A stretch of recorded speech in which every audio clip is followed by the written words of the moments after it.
Coucou la team déconfinée, on se retrouve pour une nouvelle vidéo. Cette fois-ci, on va aborder le domaine du parcours, la motricité, le sport en fait à l'école.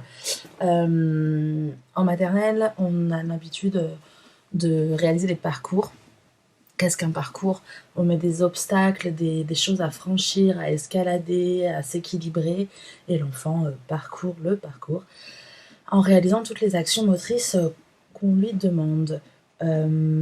Ils adorent ça. Et en ces temps de confinement, c'est important que l'enfant se dépense également. J'ai reçu une vidéo d'une la collègue avec qui je travaille le mardi. Je ne sais pas si elle sera d'accord. Coucou Sandra, si tu passes par là. Avec sa fille, elle a envisagé de faire un parcours à la maison avec très peu de matériel accessible à tout le monde. Donc elle avait un cerceau chez elle. Je n'en ai pas. Je me suis dit bon, je vais prendre un câble que je vais placer pour réaliser un rond par terre. Ça se fera l'affaire, on va voir. Et plusieurs coussins. Ça, je pense que vous avez à la maison. Après, ça peut être des chaussures, ça peut être, je sais pas, des caisses, voilà, pour essayer d'augmenter la hauteur. Voilà, toujours, moi je lance l'idée. Après, à vous de vous en inspirer et de partager ce que vous avez trouvé comme adaptation possible. Mais donc c'est parti, on va réaliser le parcours à la maison. Alors ça y est, j'ai disposé mes objets.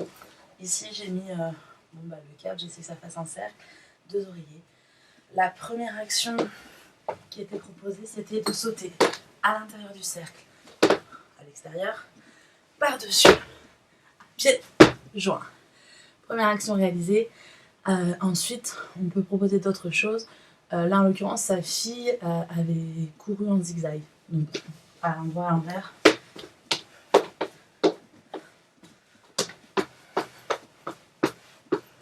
Voilà. Donc, selon la place que vous avez à la maison, si vous avez un grand couloir ou une grande pièce à vivre, vous pouvez adapter ça en longueur.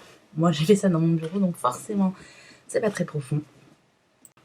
Donc, vous pouvez installer des chaises, grimper sur une table, si elle n'est pas en verre, une table en bois, c'est tout à fait envisageable. Toujours faire attention, en fonction de l'âge de l'enfant, à la hauteur, à la sécurité, que la sécurité de l'enfant soit assurée en cas de chute. Voilà, il y a plusieurs choses possibles. J'ai plein d'idées d'applications à la maison.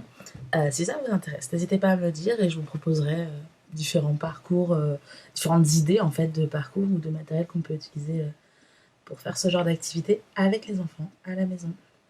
Je vous souhaite un bon confinement et on se retrouvera bientôt pour une prochaine vidéo.